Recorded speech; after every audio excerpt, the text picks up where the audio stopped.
Hello, everyone, and welcome to the Masquerade Ghost review and deck list. You might be wondering to yourself, where's the support this set? And honestly, there's not a lot, but I figured take what is new and take the old and try to mix it up and update it.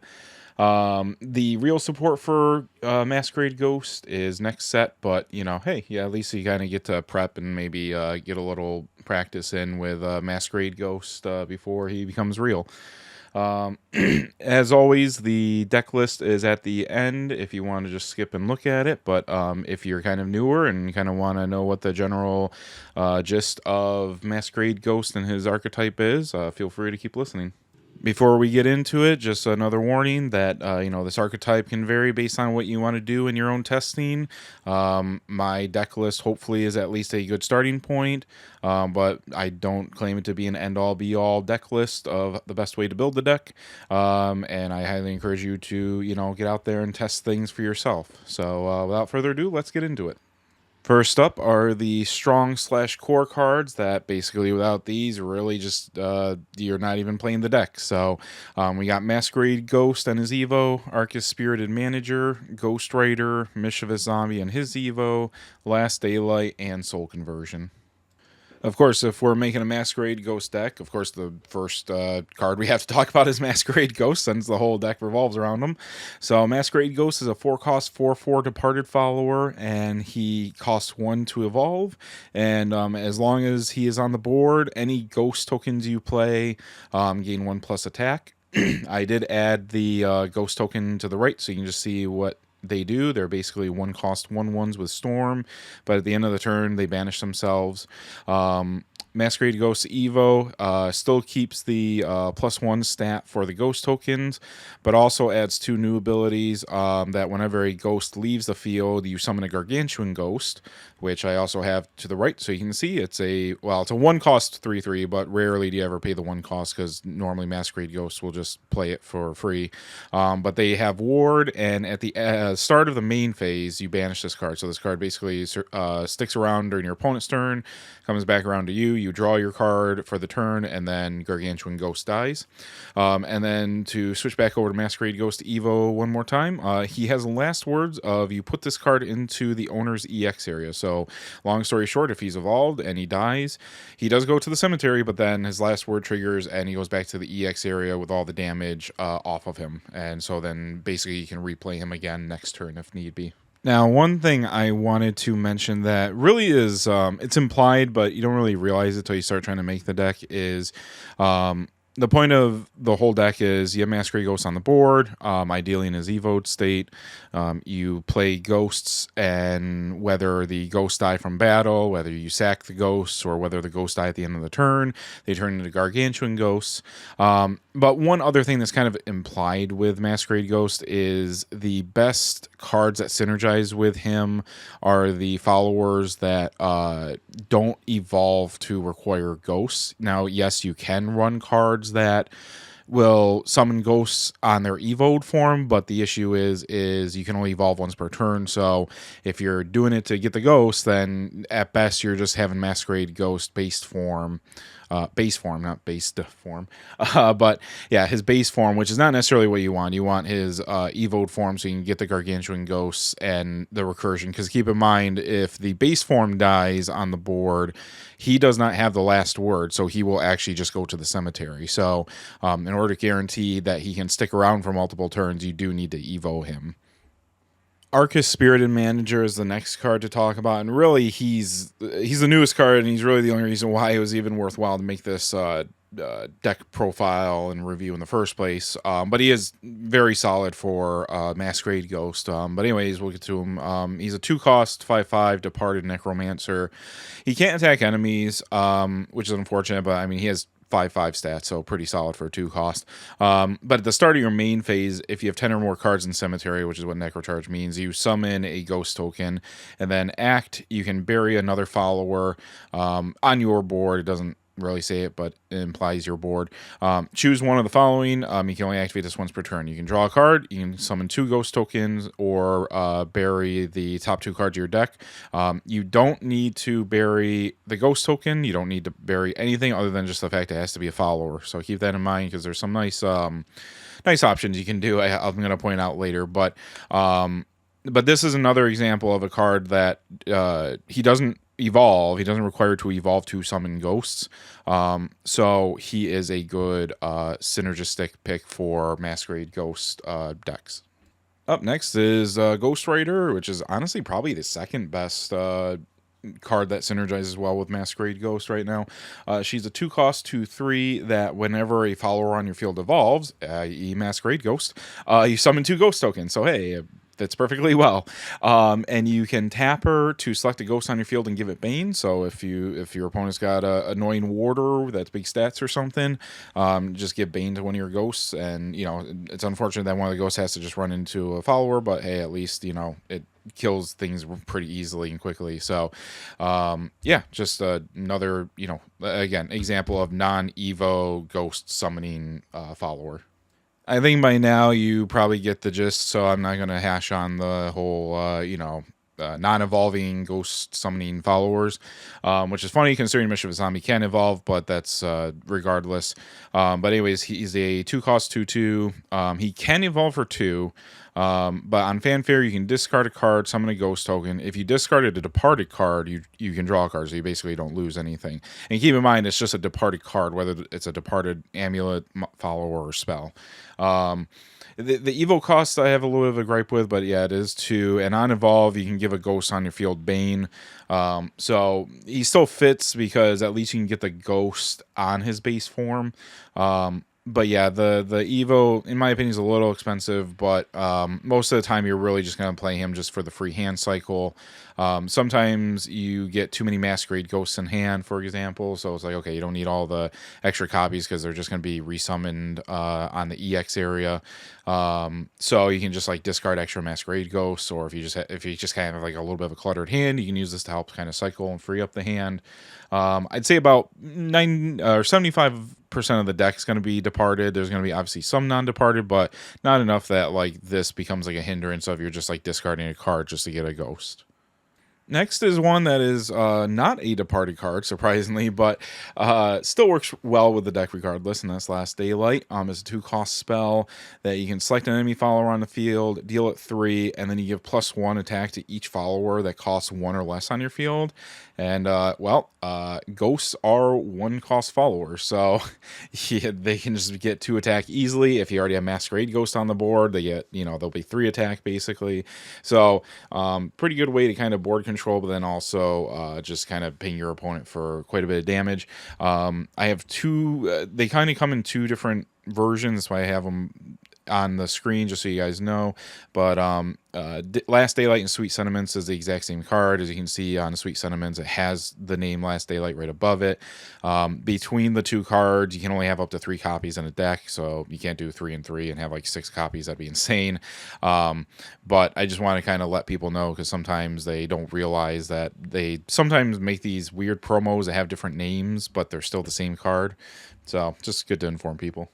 And last of the strong/core cards is Soul Conversion. It does have 2 different art printings. It has the same name, but just 2 different art printings. So whichever you want, by all means, go ahead. But it's a 1-cost departed spell that quick. You can select a follower on your field, destroy it, and draw 2 cards. For the deck, the best choice is a ghost follower. Because it's going to die anyways, and then if you have Masquerade Ghost on the board, it just resummons a Gargantuan Ghost. So, and you get the free draw spell. Like, Soul Conversion is quite honestly, I think, literally the best draw spell in the game. I can't think of anything better, but obviously not every class has access to Soul Conversion, but yeah, just solid card that it's perfect for the deck. Next are the good cards that most of them are going to be in the deck. We got Playful Necromancer and her Evo, Phantom Howl, Trick Doulahan, Dublame, Duke and Dame and his Evo, Necro Carnival, and Forbidden Art. So Playful Necromancer, she's a 3-cost 3/3, Evos for 1, and on Evolve you summon 3 ghosts. And you might notice that she is the opposite of what I said should be run in the deck. but she because she does generate ghosts on Evo, which means you can't evolve Masquerade Ghost. But she's such a good card that you could play her early game on like turn 4 or 3, with the Evo point to evolve her for some free damage, and have her swing into a follower. Late game, she can kind of work, but it's not a big deal. But she's just such a solid card, and there's such limited cards to pull from that you can just run her without an issue. Up next is Phantom Howl. It's a 3-cost spell that lets you summon 4 ghost tokens. So late game, you could just like play Masquerade Ghost, Evo him, and play Phantom Howl on the same turn, and just fill the whole rest of your board up with ghosts. And then when the ghosts die, you'll get 4 gargantuan ghost tokens. So just fits with the deck perfectly. A little expensive at 3, but hey, better than nothing. Funny enough, this is actually one of my favorite pieces of art for cards. It just looks so pretty. But yeah, just works with the deck. So you just usually run 3 of it in the deck. Next is Trick Doulahan. He's a 2-cost 3/2 that on Fanfare you put a ghost token in your EX area, but if you have Necrocharge 10, which means you have 10 or more cards in your cemetery, you add 3 instead. So at least for me, what I do with Trick Doulahan is I'll play him sometimes even on turn 2, just play him. It does present a little bit of a threat with 3 damage. I usually keep the ghost in the EX area until later in the game when I have Masquerade Ghosts, and I can have enough play, like a 1 lingering spare play point to play the ghost with Masquerade Ghost, so then I do get a Gargantuan Ghost. Or late game, you just get a swarm of ghosts that you could probably board spam with Masquerade Ghost on the board. So just good overall setup for really any point in the game, whether it's late game or early game. Up next is Do Blame Duke and Dame. He's a 2-cost 2/2 that on Fanfare you bury the top card of your deck, which just means mill 1 for anyone who's not sure what bury means. And then he evolves for 1, and on evolve you can deal 2 damage to an enemy follower, or if you have Necrocharge 10, you deal 4 damage instead. Good card at any point. There's a couple little small caveats to him, though. You really don't want to bury too much with the deck, and yes, I know it has Necrocharge in a lot of the effects, but the issue is if Masquerade Ghost gets milled, there's no way that, at least in my deck list, there's ways you can get him back, but there's no way to get him back. So I try to minimize on the mill. That being said, 1 is not a huge deal, and his board control for the early game outweighs that potential downside. So at least for right now, you can run him. The only unfortunate thing is he's not departed, which sucks. But later on, when set 10 comes out with more Masquerade Ghost support, you're not gonna run Do Blame Duke and Dame. So this is just kind of temporary for now. Up next is Necrocarnival. It's a 3-cost departed spell. You can choose one of the following, but if you have Necrocharge 10, you can choose up to 2 instead. You can either 1, select a follower that costs 2 play points or less in your cemetery and summon it to the field, or 2, summon 2 ghost tokens. So the ghost tokens work well with Masquerade Ghost. This card, unfortunately, if you can only have to pick one, does cost 1 more than it really should, but if you do get Necrocharge 10, you're kind of basically getting 1 play point free by being able to play both. So it's a little expensive early game, but late game you do kind of get that inherent +1 play point. And the only reason why I say that is because assuming you'd normally pay 2 play points to summon a 2-cost follower, then you get 2 ghost tokens which both cost 1 play point. That's 4 play points you would in theory need to use, but obviously you only need 3 for the spell. But early game, each of those would cost 2, but you're paying 3. So this is more of a late game card. The best one of, if not the best followers to res back with Necrocarnival is probably going to be Arcus, Spirited Manager, especially late game, because then you get 2 ghosts that you can just freely sack one of them to use one of Arcus's skills after it swings, obviously. So you'll see in my deck list, I have it at 3, but it's arguably a 2 of. But again, I'm not fretting on it too much right now because the whole deck's going to change once set 10 comes out. But this is more just meant to be like a fun deck build. And next is Forbidden Art, which is a 2-cost Machina Departed spell. It lets you select an enemy found on the field and deal 4. If you have Nicola Forbidden Strength on the field, you deal 6 instead. But that being said, though, I don't have Nicola Forbidden Strength in this deck profile at all. The only reason why I run this card is because the Undying Resentment's kind of a slight weaker version of this card, between it only dealing 3 damage and the 1 mill that you could potentially mill Masquerade goes for. But yes, granted, I understand that it also could help you give that 1 extra card for Necrocharge. So kind of, pros and cons. But to me, I think 2 damage or 2 play points for 4 damage is pretty solid. And from my hand testing, I really don't worry about the Necrocharge much, if at all, other than just, oh, hey, I'm there. So Forbidden Art's nice, and I'll show Undying Resentment later, but this is kind of personal preference, but I kind of like Forbidden Arts, at least for the moment. And on to the last category of cards, which are the more niche cards. We have Bellringer Angel and her Evo, Ms. Tartman, Grave Desecration, Whispers of a Dream, Undying Resentment, Biofabrication, which is a fun one, and Bakris Peppy Ghosty and his Evo. So up first is Bellringer Angel. It's a 1-cost 0/2 follower that has Ward, can Evo for 2, and on last words you draw a card. The Evo still keeps Ward, and on Evolve you can select enemy following the field and deal 2, and then it still keeps the last words of drawing a card. Right now, at least, I think you're probably going to take this out in set 10, but right now, you can kind of do some nice cheeky combinations with Bellringer Angel and Arcus, and also with Last Daylights, you can actually give Bellringer a +1 attack. So if people are kind of ignoring it, you can actually kind of give it like a little bit of an actual threatening attack boost.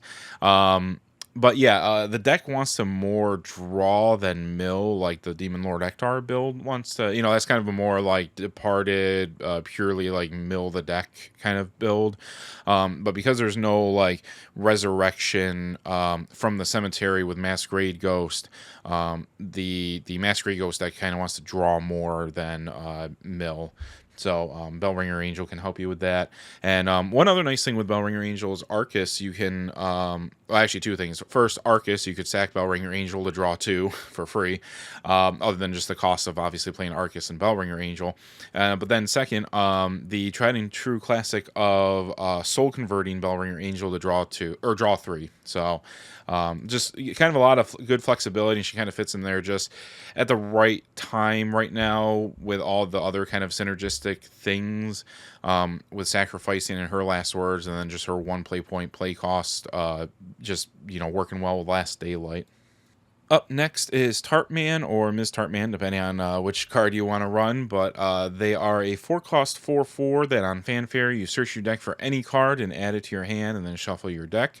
Both of these cards are the exact same. One is just the ultimate rare version.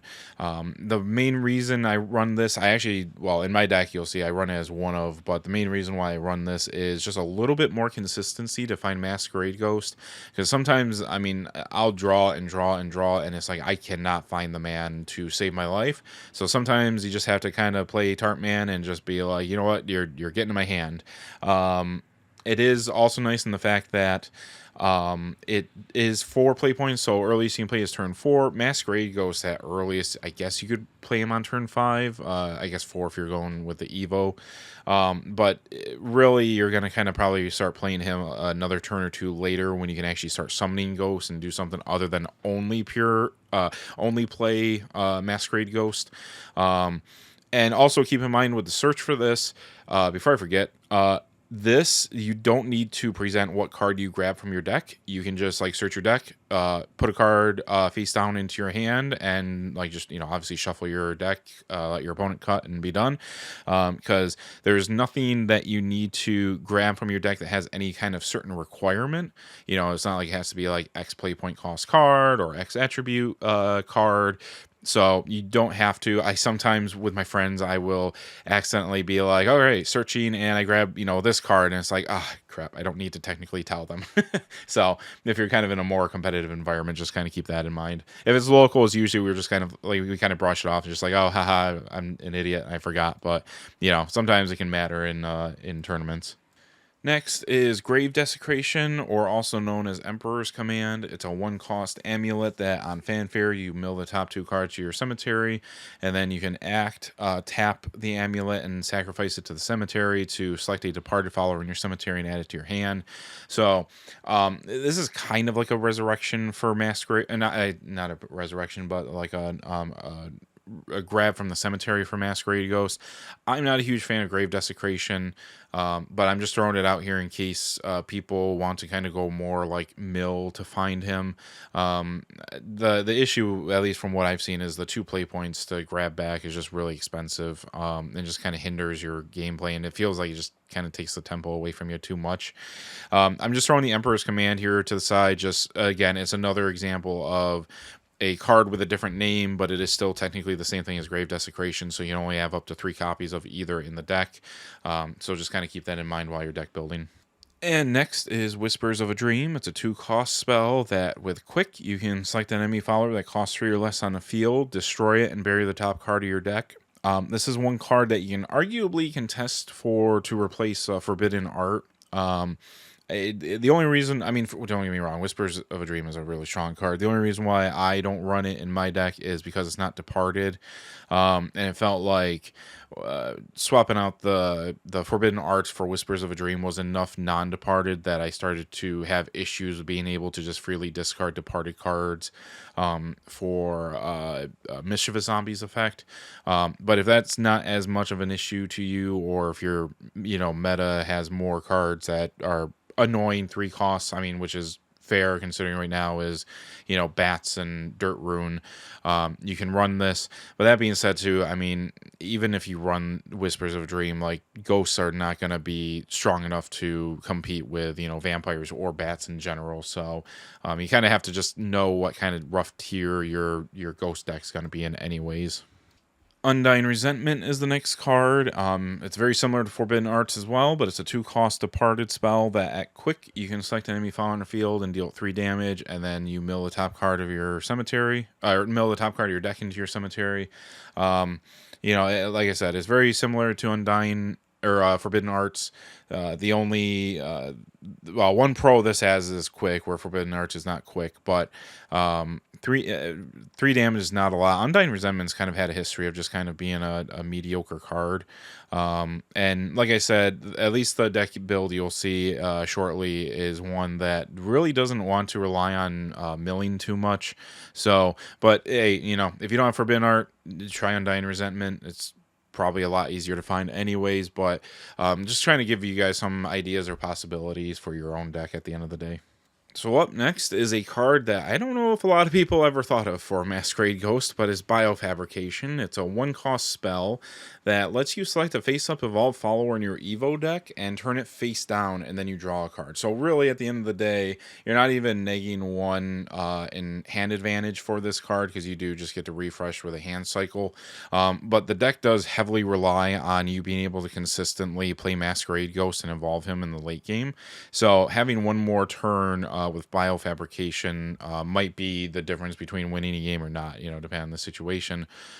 So really, just only having to basically pay 1 play point just to get another shot at Masquerade Ghost Evo is not a bad idea. And you don't have to do Masquerade Ghost if you don't want to. If you are kind of in a pickle and you just kind of want to get a hand cycle, you could just cycle one of your other evolved deck cards.